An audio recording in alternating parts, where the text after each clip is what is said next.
আজকের এই রিপোর্টটি শুরু করছি একটি ভাইরাল ভিডিওকে ঘিরে, যা ইতোমধ্যেই সামাজিক যোগাযোগ মাধ্যমে তীব্র আলোচনা ও বিতর্কের জন্ম দিয়েছে। ঘটনার বর্ণনা অনুযায়ী একটি পাবলিক ওয়াশরুমে দীর্ঘ সময় ধরে ভেতরে অবস্থান করছিলেন এক তরুণী। বাইরে অপেক্ষা করছিলেন আর এক নারী, কারণ দরজা খোলা হচ্ছিল না। ডাকাডাকির পরও কোনো সাড়া না পেয়ে পরিস্থিতি সন্দেহজনক মনে হয়। এক পর্যায়ে বাইরে থাকা নারী বিষয়টি যাচাই করতে এগিয়ে যান।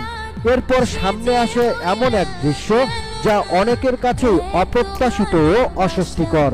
অভিযোগ রয়েছে, ওই নারী তার পরিচিত এক যুবককে ভিন্ন পোশাকে ভেতরে প্রবেশ করান, পরে নিজেও সেখানে গিয়ে দীর্ঘ সময় অবস্থান করেন। ঘটনার একটি ভিডিও ধারণ করা হয়, যা দ্রুত ছড়িয়ে পড়ে অনলাইনে। এই ঘটনার পর বড় যে প্রশ্নটি সামনে এসেছে, পাবলিক জায়গায় ব্যক্তিগত আচরণের সীমা কোথায়?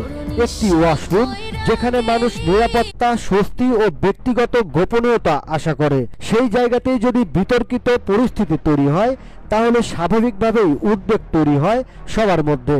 একই সঙ্গে আরেকটি বিষয়ও উঠে আসে, কোনো ঘটনা ঘটলে সেটি ভিডিও করে ছড়িয়ে দেওয়া, এটিও কি ঠিক? বিশেষজ্ঞদের মতে অশালীন বা অনৈতিক আচরণ যেমন প্রশ্নবিদ্ধ, তেমনি ব্যক্তিগত মুহূর্ত ধারণ করে প্রকাশ করাও আইনের দৃষ্টিতে ঝুঁকিপূর্ণ হতে পারে।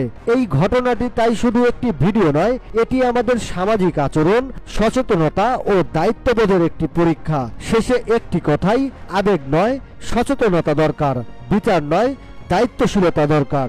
কারণ একটি ছোট ঘটনা কখনো কখনো পুরো সমাজের সামনে বড় প্রশ্ন হয়ে দাঁড়ায়।